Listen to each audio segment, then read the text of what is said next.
जी नमस्कार दोस्तों, मैं केसी झा अपने इस नेशन व्यू यूट्यूब चैनल में आप सभी लोगों का हार्दिक अभिनंदन और स्वागत करता हूं। साथियों, कांग्रेस का जो एक भ्रम था इस देश में, कांग्रेस के ऊपर जो थोड़ा बहुत भी विश्वास बचा हुआ था देश के जनमानस के मन में, वह सब कुछ हाथरस के घटना के बाद समाप्त हो गया। क्योंकि हाथरस में जिस तरह से कांग्रेस ने घिनौना खेल खेलने का प्रयास किया, जिस तरह से जो बलात्कार हुआ भी नहीं था उसको बलात्कार बनाकर उस लड़की की हत्या करके जिस तरह से उत्तर प्रदेश को दंगा की आग में झोंकने का प्रयास किया, इससे उत्तर प्रदेश ही नहीं अपितु समस्त देशवासी अब कांग्रेस के एजेंडे से अवगत हो गए हैं कि आखिरकार कांग्रेस का एजेंडा कौन सा है और किस तरह का एजेंडा कांग्रेस देश के अंदर लाना चाहती है। साथियों, मुझे हंसी उन लोगों के ऊपर आती है जो लोग यह कहते हैं कि मोदी जी हमें मूर्ख बना रहे हैं। साथियों, जिस कांग्रेस ने 70 सालों तक ईसाई और मुसलमान परिवार के होते हुए भी हिंदू जनमानस को मूर्ख बनाया, तो हिंदू जनमानस कांग्रेस के षड्यंत्र को अभी तक नहीं समझ पाया है पूर्ण रूप से। लेकिन यदा कदा हिंदू यह कहने से नहीं चूकते कि मोदी जी हमें मूर्ख बना रहे हैं। साथियों, हाथरस के ऊपर एक बार नज़र दौड़ाते हैं और देखते हैं कि किस किस तरह से हाथरस में दुर्घटनाएं घटी और किस तरह से वहां पर इस तरह के माहौल को बनाने का प्रयास किया गया कि मनीषा के साथ गैंगरेप हुआ और गैंगरेप करके उसकी हत्या कर दी गई। साथियों, सबसे पहले 14 तारीख को मनीषा को खेत में अधमरा हालत में, मतलब घायल अवस्था में फेंक दिया गया था। क्या इसको आप ये कह सकते हैं कि मनीषा के माँ और मनीषा के भाई ने मनीषा को उसके प्रेमी से मिलने के कारण खेत में मारा और मार करके वहीं पे बेहोश होकर के छोड़ दिया। उसी खेत में कुछ दूरी पर मनीषा की माँ घास काट रही थी। उसी खेत से मनीषा का भाई घास लेकर के घर गया था, लेकिन मनीषा वहीं पर पड़ी हुई थी। यह जानकारी किसी ने लवकुश, जो कि चौथा बलात्कार का आरोपी है, उसके माँ को जाकर के दिया। उसकी माँ, लवकुश की माँ ने लवकुश को साथ लिया और उस आदमी के साथ खेत पर आई। जब वो खेत पर आई तो देखी कि मनीषा बुरी तरह से ब्लीडिंग हो रहा है उसके मुंह से, और मुंह से ब्लीडिंग होने के बाद वह खेतों में पड़ी हुई है। वह जाकर के मनीषा को उठाने का प्रयास किया, उठा करके बिठाई और बिठा करके पूछी उससे कि लाली, ये तुम्हारे साथ क्या हुआ? तो मनीषा ने कहा कि मुझे संदीप ने मारा है। साथियों, यहाँ पर एक चीज गौर करने लायक है कि संदीप लड़की के भाई का भी नाम है और संदीप लड़की के प्रेमी का भी नाम है। अभी जो एक पत्र जेल से संदीप ने, जो लड़की का प्रेमी जो बलात्कार के आरोप में भी जेल के अंदर बंद है, उसने एक पत्र लिखा है एसपी के नाम, और उसमें उसने कहा है कि उसने कोई बलात्कार नहीं किया और उसके साथ जो 3 लोग बंद हैं वह तीनों लोग भी निर्दोष हैं। साथियों, संदीप ने यह एडमिट किया कि वह मनीषा को चाहता था और वह दोनों एक दूसरे से शादी करना चाहते थे, लेकिन इस शादी को उसके घर वाले पसंद नहीं करते थे। इस कारण जब उस दिन, घटना वाले दिन, संदीप अपने खेत पर आया था और वहां पर खेत में ही मनीषा से उसकी मुलाकात हुई, और जब मनीषा और संदीप को बात करते हुए उसके माँ और उसके भाई ने देख लिया तो वह दोनों मनीषा से बदला लेने का और संदीप से बदला लेने का ठाना। साथियों, इसके बाद ही सारा सब कुछ शुरू होता है। इसके बाद मनीषा के भाई और उसकी मां ने, दोनों ने मनीषा को बुरी तरह से पीटा, और पीटने के बाद उसके भाई ने उसे धक्का दे दिया जिससे एक तार में उसके मुंह में लग गया और मुंह में लगने से ब्लीडिंग होने लगी। साथियों, जब लवकुश अपने मां के साथ वहां पर आया था तब मनीषा बैठ कर के आराम से बात कर रही थी। लवकुश की मां ने लवकुश से कहा कि जाकर के इसके लिए पानी लेकर के आओ। लवकुश जाकर के पानी लेकर के आया और मनीषा पी। पानी पीने के बाद वहां से मनीषा का भाई, मनीषा की मां और मनीषा तीनों एक मोटरसाइकिल पर बैठकर हाथरस थाना जाते हैं। वहां तक मनीषा बिल्कुल ठीक है। जिन लोगों ने मनीषा को खेत में चलते हुए देखा उन लोगों का कहना है कि मनीषा बिल्कुल ही ठीक थी। हाथरस थाना में जाकर के संदीप के खिलाफ एफआईआर दर्ज होता है और उसके बाद मनीषा को अलीगढ़ इलाज के लिए ले जाया जाता है। साथियों, अलीगढ़ में जब मनीषा को इलाज के लिए ले जाया जाता है तो वहां से फिर खेल शुरू होता है। और खेल शुरू क्या होता है कि वहां से षड्यंत्र रचना शुरू होता है कि किस तरह से अब इस मैटर को, इस इशू को एक बलात्कार में तब्दील करके दलित और फॉरवर्ड, दलित और ठाकुरों की लड़ाई कैसे करवाई जाए, इसका ताना बाना बुनना शुरू हो जाता है। पहले इसके लिए कुछ पत्रकारों को लगाया जाता है। जब कुछ पत्रकार जाकर के मनीषा से बार बार यह पूछने का प्रयास करते हैं कि क्या आपके साथ बलात्कार हुआ है, तो मनीषा बिल्कुल स्पष्ट मना कर देती है कि मेरे साथ कोई बलात्कार नहीं हुआ है, सिर्फ मेरे साथ मारपीट हुआ है। और मारपीट किसने किया, तो संदीप ने किया है।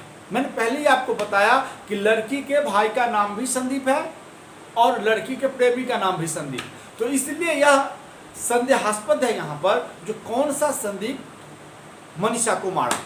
साथियों, इसके बाद लड़की नोएडा रेफर होती है।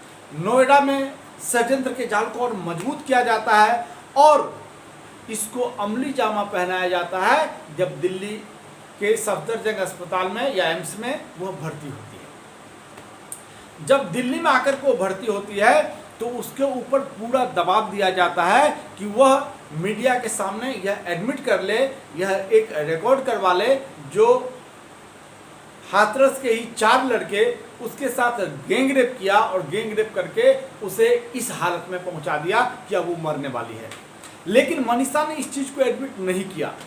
जब मनीषा ने इस चीज़ को एडमिट नहीं किया तो षड्यंत्रकारी ने उसके बाप और उसके भाई को अपना मोहरा बनाया। जब उसके बाप और भाई उसका मोहरा बन के एक वीडियो रिकॉर्ड करके उन लोगों को दे दिया तो उन लोगों ने जबरदस्ती मनीषा के मुंह में माइक ठूस ठूस करके मनीषा से बार बार कहलवाया कि बोलो कि तुम्हारे साथ बलात्कार हुआ है, बोलो तुम्हारे साथ बलात्कार हुआ है। मनीषा एक बार झुंझलाहट में कहती है यहाँ हुआ है। बस इतना भर से इन षड्यंत्रकारियों का काम बन जाता है। इसके बाद मनीषा इनके लिए किसी उपयोग की वस्तु नहीं रहती, इसलिए इन लोगों ने मनीषा का जीभ काट करके, मनीषा की हत्या करके यह दिखाने का प्रयास किया गया कि हाथरस में ठाकुरों ने, सवर्णों ने किस तरह से एक दलित की बेटी के साथ बलात्कार किया और उसकी यह दुर्दशा की। साथियों, यहां से पूरा का पूरा षड्यंत्र बुना जा चुका था। कांग्रेस अपने पूरे हथकंडे को लगा दिया था। इसके बाद पीएफआई बिल्कुल सक्रिय हो चुकी थी और उत्तर प्रदेश के 2 माफिया अतीक अहमद और मुख्तार अंसारी, यह दोनों भी पूरे पैसे से लेकर के सभी चीज तक सक्रिय हो चुका था। सभी लोगों का यह प्लान था कि उत्तर प्रदेश को दहलाया जाए, उत्तर प्रदेश में दंगा भड़काया जाए, कुछ लोग मरेंगे, योगी आदित्यनाथ बदनाम होंगे, नरेंद्र मोदी बदनाम होंगे और भारत का विश्व के सामने जो छवि बनी है वो छवि धूमिल होगा। साथियों, इसके बाद इन लोगों ने मनीषा को मारने के बाद 9 बजे में डेड बॉडी मनीषा के परिजन को सौंप दिया गया। इन लोगों का यह प्रोग्राम था कि डेड बॉडी को रख करके अपनी तैयारी पुख्ता कर लें और पुख्ता तैयारी करने के बाद अगले दिन डेड बॉडी के साथ प्रदर्शन करके लोगों में आक्रोश भड़काया जाए और उस आक्रोश की आड़ में जो सवर्णों के ऊपर हमला किया जाए। प्रतिक्रिया स्वरूप सवर्ण भी हमला करना शुरू करेगा और फिर देश दंगा की आग में जलने लगेगा। साथियों, यह भनक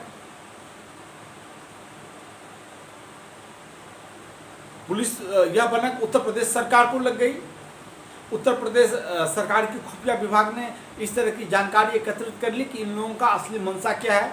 इसके बाद 9 बजे रात में प्रशासन ने मनीषा के माँ बाप को, परिवारजनों को मनाने में सफल रहा और रात में जाकर के उसका संस्कार बिल्कुल पूरा विधि विधान के साथ हुआ, जिसमें मनीषा के पूरा परिवार के साथ साथ समाज के कुछ लोग भी उस क्रियाक्रम में शामिल थे। साथियों, यहां तक सब कुछ ठीक चल रहा था। रातों रात वेबसाइट बन गया जो जस्टिस ऑफ हाथरस और उस वेबसाइट पर यह सामग्री छपने लगी जो किस तरह से दंगा करना है, किस तरह से दंगा से बचना है, कौन कौन सा ड्रेस पहनना है, किस तरह से आंसू गैस से बचना है, किस तरह से पुलिस पर हमला करना है, और सारी चीजें वेबसाइट पर सक्रिय हो गए लोग। लेकिन जैसे ही उत्तर प्रदेश की प्रशासन को इसकी भनक लगी कि वह वेबसाइट का छानबीन करना शुरू किया, तो आनंद फानंद में उस वेबसाइट को बंद कर दिया गया। साथियों, इसके बाद उत्तर प्रदेश सरकार ने अपना कार्रवाई शुरू किया और 4 पीएफआई के गुंडे को अरेस्ट किया गया। फिर वहां पर भीम आर्मी के नसीमुद्दीन, जो एक चंद्रशेखर रावण के नाम से दलितों के बीच को गुमराह करने का प्रयास करता है, करीब 2,500 से 3,000 के संख्या में लोग हाथरस पहुंचते हैं और वह प्रदर्शन करने का, दंगा फैलाने का प्रयास करते हैं। लेकिन साथियों, पुलिस की तत्परता के कारण वहां पर वह सफल नहीं हो सके। कुछ ग्रामीणों का यह मानना है कि वो लोग वहीं आसपास के खेतों में जाकर के छुप गए और अभी वो लोग गांव में किसी किसी के घर में रिश्तेदार बनकर घुसे हुए हैं और उनको धमका रहे हैं जो तुम्हें दंगा करने के लिए तैयार रहना चाहिए। और वहां के लोग बहुत परेशान हैं इन लोगों से। लेकिन उत्तर प्रदेश की सरकार तत्परता से इन लोगों को ढूंढ रही है और जैसे जैसे ये लोग मिल रहे हैं, इन लोगों को इनका असली जगह जहां पे है वहां पहुंचाया जा रहा है। साथियों, इस बीच में एक खुलासा हुआ कि उत्तर प्रदेश के एक कांग्रेसी नेता अलीगढ़ के, जो सोनिया गांधी और राहुल गांधी के इशारे पर देश को दंगा के आग में झोंकने वाले थे और उन्होंने इस चीज को एडमिट किया रिपब्लिक भारत के ऊपर। जब यह खुलासा हुआ तो उत्तर प्रदेश सरकार आनंद फानंद में 4 घंटा के अंदर अंदर ही उस कांग्रेसी नेता को गिरफ्तार कर, संजीवन वाल्मीकि को गिरफ्तार करके जेल पहुंचा करके उससे पूछताछ जारी की हुई है। साथियों, इस तरह का पूरा नेटवर्क एक तैयार किया गया था कि किस तरह से उत्तर प्रदेश की सरकार को बदनाम किया जाए और किस तरह से वहां अशांति का माहौल बनाया जाए। साथियों, यह कांग्रेस का असली चाल चरित्र और चेहरा है और कांग्रेस के इस कार्रवाई में आम आदमी पार्टी भी बराबर के शरीक है, बराबर के हिस्सेदार है और इस दोनों ने मिलकर पीएफआई के मदद से, ये नसीमुद्दीन भीम आर्मी की मदद से यह प्लान किया था कि किसी भी तरह से उत्तर प्रदेश के अंदर दंगा का माहौल बनाया जाए।